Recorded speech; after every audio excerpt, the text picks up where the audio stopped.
Welcome back to Pyre. I'm dear darling, and let's leave our band of exiles to their freedom and absolution, where last time we actually suffered our first defeat against the hands of Tamitha's team, the exiles or something, I can't remember, but we have just defeated the accusers quite handily, I must say. I don't even think they scored on us.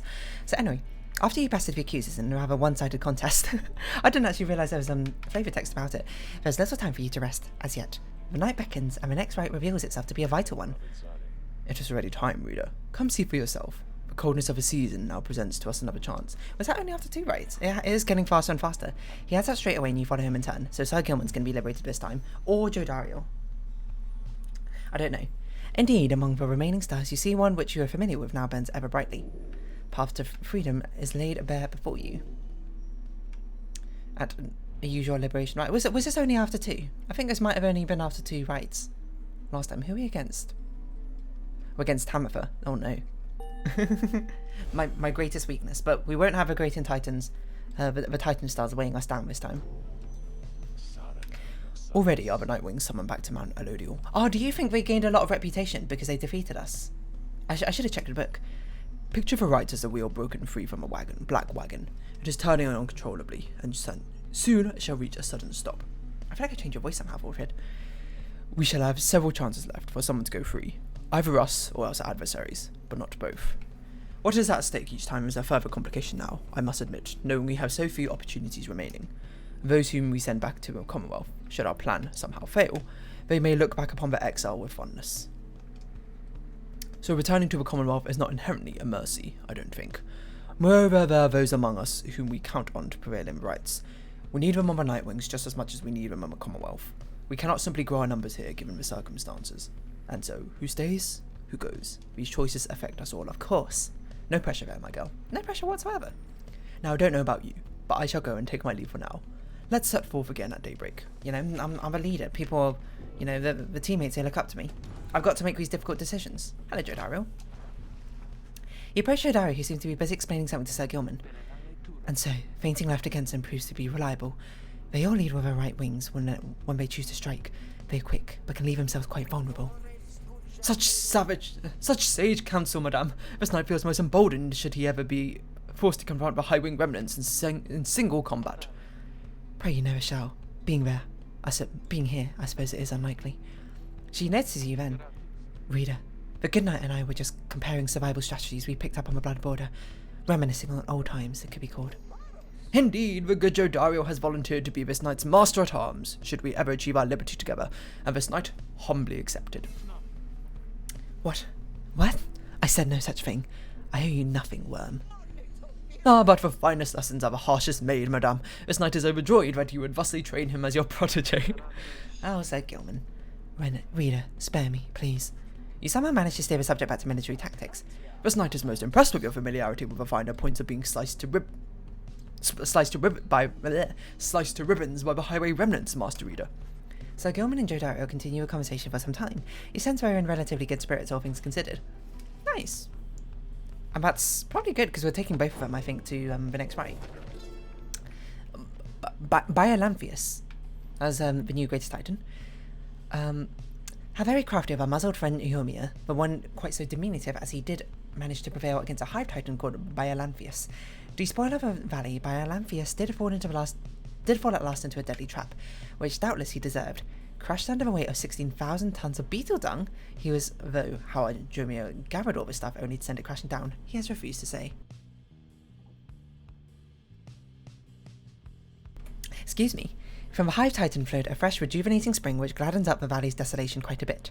As for Eomir, why he and this legendary jawblade set a most impressive mark of valor, to which this one aspires. Impressive work, Eomir. I don't know how he got 16,000 tons of beetle dung, nor hoisted it up, but okay.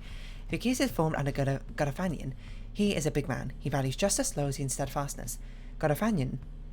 Justice. So, okay, so I think it is sort of leaning into the theory that the captains for each of the other triumvirates are sort of like twisted versions of the morals that they stand for. Godofanian, because obviously, what's his name? Lennon? I forgot. The liar is not particularly just, you know, framing someone else. Loyal and steadfastness, He says that Vicuses take their name from one of his most accomplished legions from his former military days. All among them, in fact, served a Master General at one time. They represent the stoutest-hearted people of the Empire, who held true to Myr and Galafanian to the end. The golden colours of their raiment are reminiscent of their old shining armour in his claim. Ever shall they seek out those with the truest spirits and the strongest sense of purpose to replenish their ranks. So the triumvirates accuses us first alphabetically for fate, discipline, and honour. I can't remember who the fate even are. The distance. Those who do not belong, belong. Well, I don't know, because this is Ruki's enemy gang, right? So they're sort of like rivals. Virgin pursuit of unknown and unknowable. I don't know about that as well. It doesn't seem like much of an inversion. Or it's like bravery or something. I don't know. Okay. Maybe there isn't that much credence to that theory, but maybe there is. I'll leave that to the lore masters, I suppose, behind to actually spell out for me, I suppose, rather than me discovering for myself. So we're taking off and we're going to the Liberation Rite, or we'll be facing off Tamfa. Oh, I forgot to check the book again, see if Tamfa got more whatchamacallits. Sir Gilman should gain favour, which is good because he's going. Jodaro. These are both good, but we'll give it to Sir Gilman because Sir Gilman is the one we... So it's Sir Gilman next, then Jodaro, and then we have to think. You make landing upon Mount Elodial, where Wolfred pulls you aside while the others are complete the post-fight inspection. He puffs at his pipe before speaking up. Reader, as you know, I now wear the raiment once again. This means that I, myself, may soon be worthy to regain my freedom in the eyes of the 8 scribes. No, however, that is not my wish to go just yet. It is true I could be of some benefit to our plan back in the Commonwealth, but I feel my place is here for the time being. Perhaps once our Nightwings are on surer footing in their path, my time shall come. Those are my feelings on the matter. I wanted you to know I shall, of course, defer to you. Our path is not to contradict the reader's will. Anyway, I trust that all of us, yourself included, shall find our freedom. If not soon, then by when all of this is over. Well, fair enough. The Beyonder Crystal seeks Wolfred already? Alright, I guess. You returned. How can I help you about all? Oh, what's on your mind? Please, reader, leave me be. I ask that you leave me be. Go about your business. Go, watch the stars die out and get your idiots their freedom. And you be sure to tell that herald with whom you consort that Sandra Unseen did her job. You tell him that. Perhaps that way he shall put in a good word, and the scribe shall finally provide for me a bit of reprieve. She falls silent for a time. I do not know what else to do, reader. But you remain with her, letting her draw whatever strength and comfort from your thoughts as you are able to afford. That was kind of you. However, let us conduct our business. I care not for your pity. Do not come visit me again like this, without my asking, I insist. Oh, you know me, I'm not going to follow his instructions. As long as that button is there as red, I'm going to click on it. Of course, reader. You know but think but on who shall be the subject of my trial, and we should go from there. So Wolfred's going to be quite a difficult one. So very much we should probably give him... What if we gave him this thing? Yeah, let's give it a shot. I don't know. You asked Sandra to administer one of his special trials for Wolfred. I fancy talking sap, you mean? I shall be interested to see if he has learned something since we last sparred like this. Then let us bring him forth. Soon Wolfred appears in heed of a summons. So it is my turn, is it? Then let us see what we can do, my girl. We'll give this cursed thing a try, because otherwise we'll literally never give it a go, because once we get Wolfred's one, we'll never use another trinket again apart from Wolfred's one. I wonder what his is going to be. I bet it's going to be something like he gets 2 saplings, or maybe his sapling is better. I don't know. Is it 1-on-1? No, wait, no, it always starts like this, doesn't it? Sorry, just having a sip of water. But apparition Sandra appears and unfastens her mask. Listen well, Sap. You answer to me here. As you will, O Sandra the Unseeing. Proper as ever, then. Though I wonder if you have a wherewithal that you project. Show me, then, what you can do without the benefit of those whom you would lead. And let us see if you and your lovely reader have reached a thorough understanding as of yet. So we can't put a sapling down anymore. But we can now carry an aura. While we have the orb. Oh, that seems bad. Excuse me? Where is my aura? Pardon me?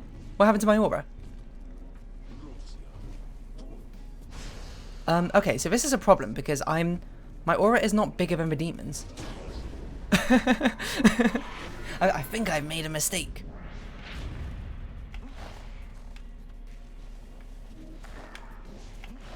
I think I was...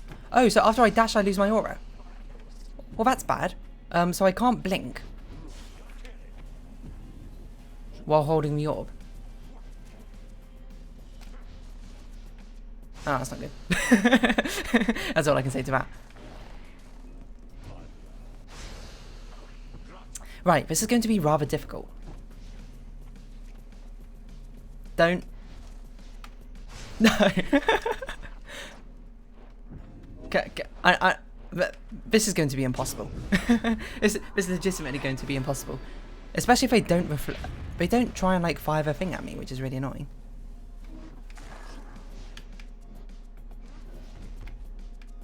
Like, what am I to do?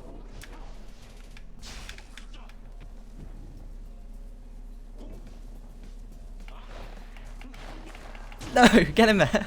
Okay, forward. Nice, nice going. This is going to be so difficult. Like, I guess we chuck it at you and we walk into you. Right, that's a strategy we need to use.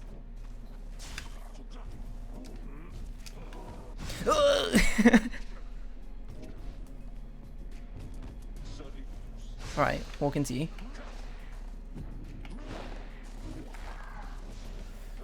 Chuck it at you.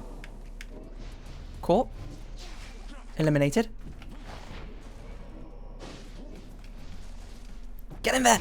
Oh, okay, okay. Nice. Nicely done, nicely done. Only one more? I made us way harder for myself than it needed to be. Come on, fire at me.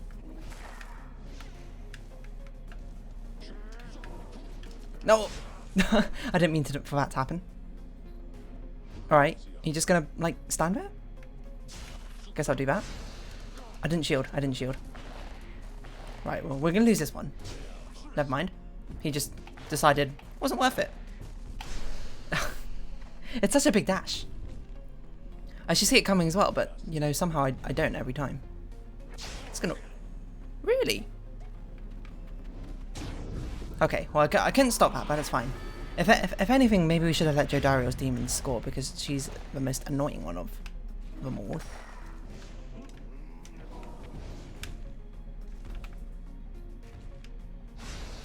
I want you to pick it up, so I can eliminate you. Like, ah. Are you gonna do literally anything?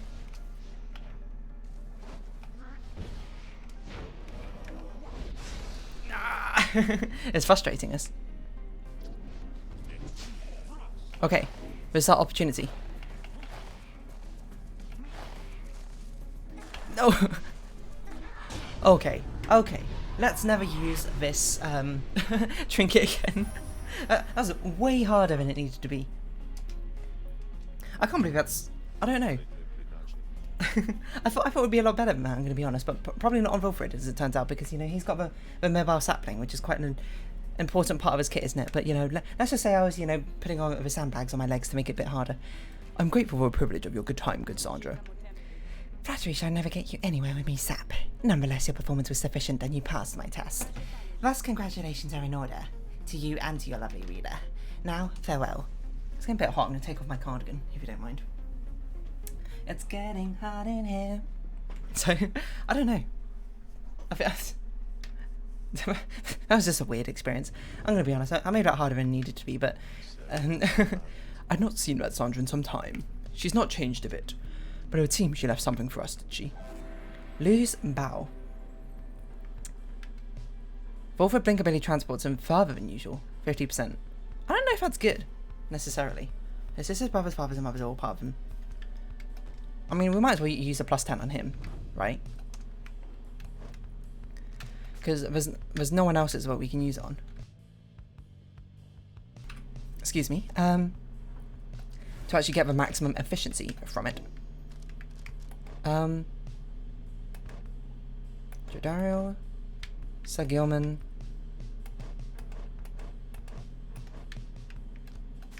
I guess I'll give you a that. And a +3 we'll give to... Who are we bringing? We're bringing... Jodario? Sir Gilman, who's going to be liberated.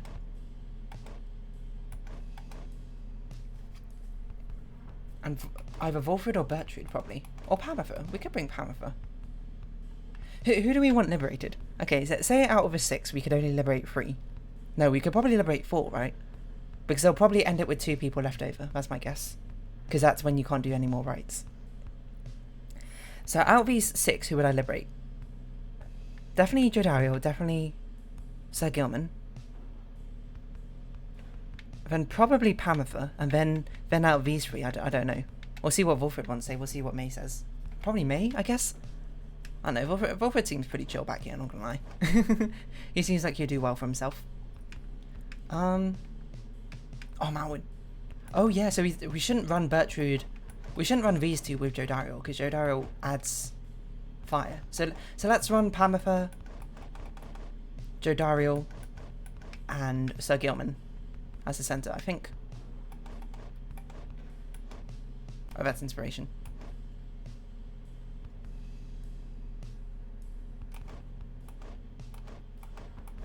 Yeah, so Gilman's got the most, okay. I was just checking that he was actually going to be one of the options to be liberated. Having completed a post-flight inspection, you and Sir Gilman visit the monument of Golgathanian here at Emperor's Fall. It seems this night's test of honour is just beginning to begin. He is to understand the stars themselves are vanishing. Impossible, he says. But how can there be such a thing as honour this world if the stars themselves are wont to leave this world behind? Soon he has finished paying his respects. You return to the wagon in silence, feeling as though Golgathanian has shown you favour. You soon shall extend the mountains, but there is time now to pursue your vocations. +2 hope for the next rite, accept the blessing. Oh, we someone to talk to. Sir Gilman. Sir Gilman is fuming in anger over something so much so that you are hesitant to approach him, but you approach him anyway. Exile is too light a sentence for this night. He notices you and seizes up. He begins acting rather nonchalant, as though his outburst did not just transpire. Oh, greetings to you, noble, Master Reader. What brings you to this night this afternoon? I don't know, he just kind of, screamed. Sir Gilman is attempting to make small talk. Ask him if everything is alright, tell him to calm down. It's making enough of a racket to be a cause of some fair amount of concern. Such a venting omission is uncommon even for likes of this particular web night. Is everything alright? You maintain a gentle tone with him, and ask whether there is something he might wish to discuss. Sir Gilman perhaps could benefit from talking through his woes. He stands there for a time silent and dejected, but then... Master Reader, this knight cannot escape the horrors of his past. It seems you would hear them. Then you have this knight's apologies ahead of time for burdening you further with his troubles. Having said that, here then are the troubles you requested. You are of course familiar with the siege of Spiral Sanctum. For this night, the memory of it is like a wound which will not close. The burned down remains of the old capital of the Commonwealth. This night stood there on the front lines while the highway remnants descended upon us. So furious was their assault that our chain of command was ruptured instantly. I feel like I'm changing your voice. No. We are the Sea Dominion. We require orders to perform our duty. Without such orders, why, we surely made a very easy target there that eve. 1 by 1, then 2 by 2, they picked us off, becoming bolder, some of them shrieking with laughter all the while. This night, he saw his comrades cast aside like sea flies. How this night survived, he does not know for certain, even now. Perhaps it was he attempted to pursue and to detain his own knight commander, whom he met when you first met this night. Perhaps it was that he attempted to pursue and detain. Okay. That cursed Sir Deluge. If not for his craven cowardice, the Spiral Sanctum, it might have held. At least a while longer. But instead we were routed. Rendered spineless both in form and deed. Sir Deluge was first to turn and flee, as our chain of command crumbled. And as for this knight, he failed to catch his knight commander. He must have looked a coward too. Thus came time for his penance, and this knight, while he insisted on the only course of action reasonable, he insisted on the sentence to the downside. And, as you can plainly see, his wish was then fulfilled. How absurd that he should re-encounter his old knight commander here soon after. Thus did the knight become obliged once more to Sir Deluge. We took to the waters of Sea of Solace, where soon we met the Pyre a triumvirate exclusive to our kind. It is plain to see that they lacked wherewithal, and Sir Deluge, they thought he could provide it. The leadership they sought. He was too much of a coward to decline. As for this knight, being of a Sea Dominion, he had little choice but to comply, or so at first he thought. When he encountered you in the Night Wings, something awakened within him. With so little honour left to lose, and so much left to gain, it became eminently clear that this knight stood a better chance within your ranks than those of Sir Deluge. And there is little left to say. This knight cannot escape his past, and yet he chooses to believe that he was spared that day, not merely by coincidence. Perhaps Under King Ors yet has plans in store, in which this knight may play a part. This night, he clings, however vainly, to that hope. He savors away, his head bowed low. It seems best to leave him for now. You sense he feels relieved at having shared all this. I'm glad you got that off your chest then, Sir Gilman. Crime? None. He survived a siege of Silenced, but technically he did no wrong. Not applicable. Record states he volunteered for exile to a shameful outcome of a battle. Driven and fixated. Interesting. Interesting. As a repentance for what transpired. Who are we going to mentor? Who can we mentor without messing everything up? Oh, Wilfred, yeah, obviously. We will mentor Sir Wilfred. I should be interested to see which lessons you have taken from the book. He will go over his understanding of his aura and its connections to his presence, both physical and spiritual. The discussion proves informative. Exiles' wrongdoings manifest in rites as an aura. Contact of opposing exiles' aura banishes their trespasses from his pain. So I wonder if the shape of aura is meant to be reflective on the exile himself. I always try to bear in mind that together our auras can grow even stronger. How much to the next one? I can't see your XP bar. Oh well. Continue on our journey. Up to a liberation rite. Temple Cistern. Volfred will gain favour. We're not taking Volfred. Hold on. We're taking Jodariel, Sir Gilman, and Pamitha, right? We're definitely not taking you, I think. So I guess we'll get Pamitha's favour. That sounds right. I think that's what we're doing. I honestly don't recall what I said we were going to do. But we'll do our best to give a favour to the actual people we'll be using the rites. On way to a man stop, you pass by a monument to the loose Glorian, and Pamitha happens to take notice. I have to hand it to you, Pamitha. You have a real gift for getting yourself into one bad situation after another. Now here you are, praying to dead, praying to the dead to bring the stars back. Is that it? Maybe you'll get out of here this time. Things might be even worse back home. Soon she is finished paying her respects. As you prepare to continue your ascent, you sense that Luce Glorian has shown her favour. Plus 2 presents. Nice. I need to use Pamitha better. Like, I'm so bad at using her for really no apparent reason, is all I can really say. So we again have a new member with Wilfred, as we pass through the gates, sorry. You and your fellow exiles gather at the foot of Scribe's Gate before an archway carved of stone, where stands the Gate Guardian. Greetings to you, Celeste. I see the exiles of Nightwings have returned, even as the cycle of rites begins drawing to a close. The Nightwings accept this as the will of the scribes.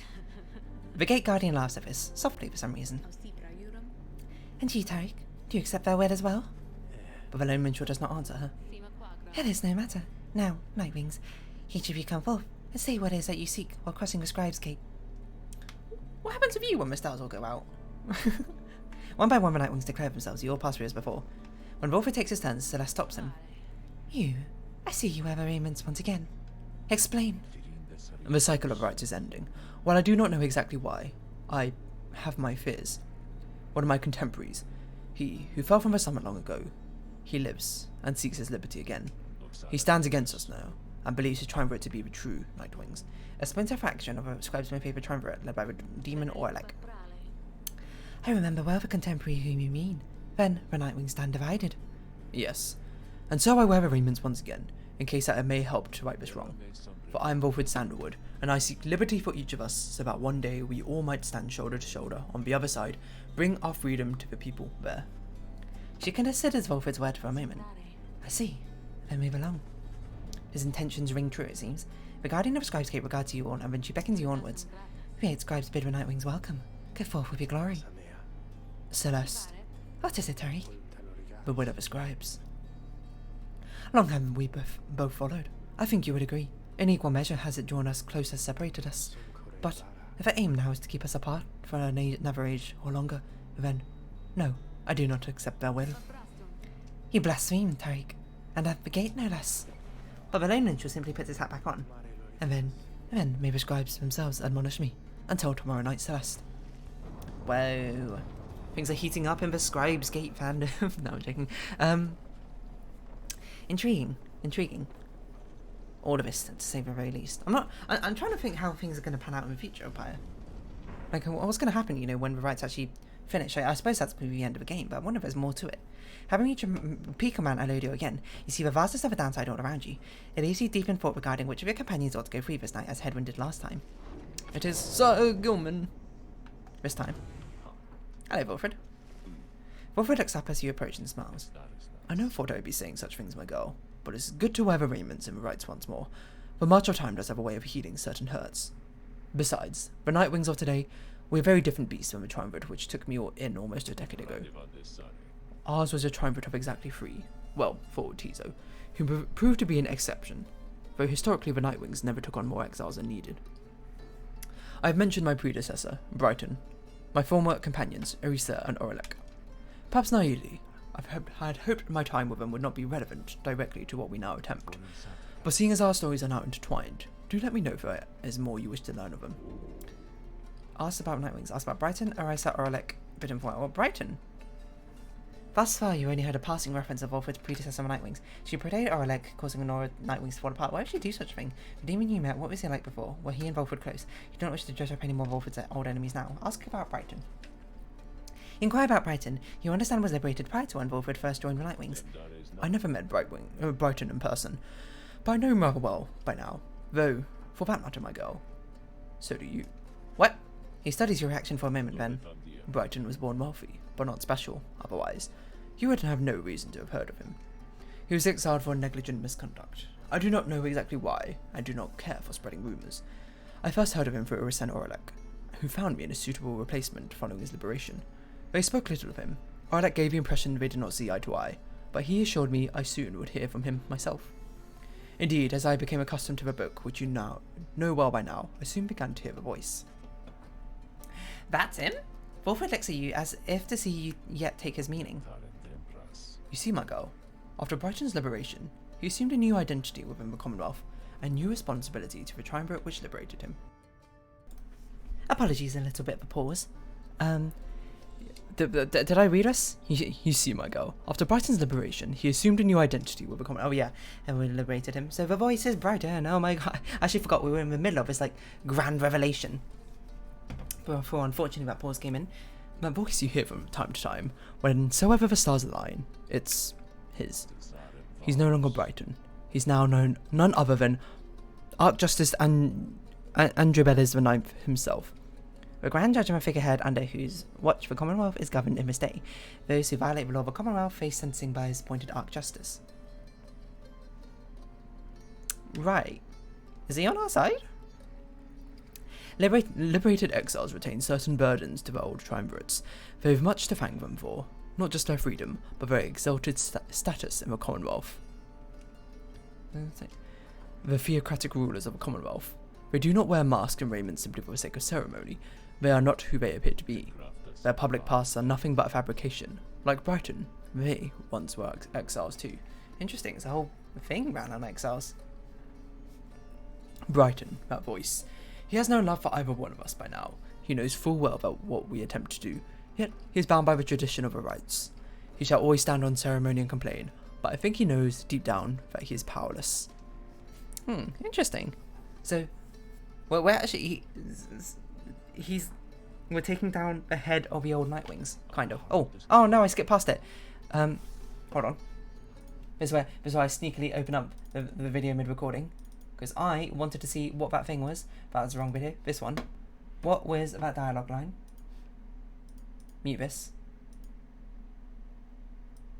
No, it hasn't got that far yet. Oh well. Hopefully it wasn't important. Anyway, that's Brighton for you. He must have seen you in the potential to be one of his staunch supporters for a time. If that's a path you'd want to pursue, I should apologise. Nah, I'm good. Now then, whom else should we talk about? We can actually just ask again, right? No! It's none of them voice you hear at times. Why did she betray Orelek? You ask about Erisa. You understand betrayed Orelek at the moment of his liberation, but then perished in the Shimmer Pool. I'm afraid you know the brunt of it, my girl, but I suppose you ought to know something of Eris's past, lest you be quick to judge her solely by her actions. Mind you, I would never make excuses for the terrible choices she ultimately made, but her life, I understand, was very difficult. Eris had been exiled for the foulest of acts. You could see it plainly branded on her face. Such was the heinousness of what she did in the eyes of the Commonwealth. She was an apprentice blacksmith in her youth, taking up the post left by her brother. He had fallen in battle on the blood border despite wielding their father's own lance and armour. Her father never quite recovered after this, and had grown cruel and detached. It was Orisa who took the brunt of his fury. He expected the impossible of her. One day it was all too much for her, so when he lashed out at her, she struck back. She struck back again, and again, and again. And when they came for her, her father was gone, and she was not herself.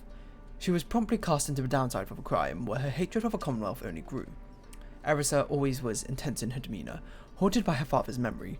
More than that, her chief motive for wanting back her freedom was, in hindsight, not a healthy one. She longed to join our nation's enemies, to build for the highway remnants a great siege engine that could shatter the defences of the Commonwealth and forever end our feud. I'm interested she was allowed through the gate with a motive like that. I don't really know what the gate's for. I guess it's so you don't lie? So, someone like that, and to test your honesty, which is a strange thing to specifically testify, I suppose. But I mean, that's not like it's a bad quality to like test someone's honesty, I suppose. But it's like I feel like there's other things you probably want to test. Anyway, what she ultimately did to Aurelek, it was an act of pure and faultless desperation. I do not think it was simply evil, nor do I think it was personal. I often wondered, though, if in her final moments in the Shimmerpool, she understood what she had done, to the depths which she had fallen. For years, I must admit, I hated her. But now, my only hope is that she found a peace untenable during her relatively short life in the downside and Commonwealth. Furthermore, I hope the life of Erisa offers some perspective yet to those of us who have not made the same mistakes. Now then, was there something else? Aurelek. He asked about what Aurelek was like when he and Volfred first became acquainted. Volfred remained silent for some time. I was very, very sick, when I first landed in the downside. A long trip down the river must have been a little much for me. It was Aurelek who found me. He could not have known of my capacity to read before he revived me. He was a physician, intolerant of the sight of suffering of any kind. Not just any physician, mind you. A gifted, highly decorated one. He served on the front. Back then, skirmishes erupted frequently, and those such as Aurelek, they had to deal with many casualties on either side. In time, he said he grew repulsed by what he saw, so he's a field medic.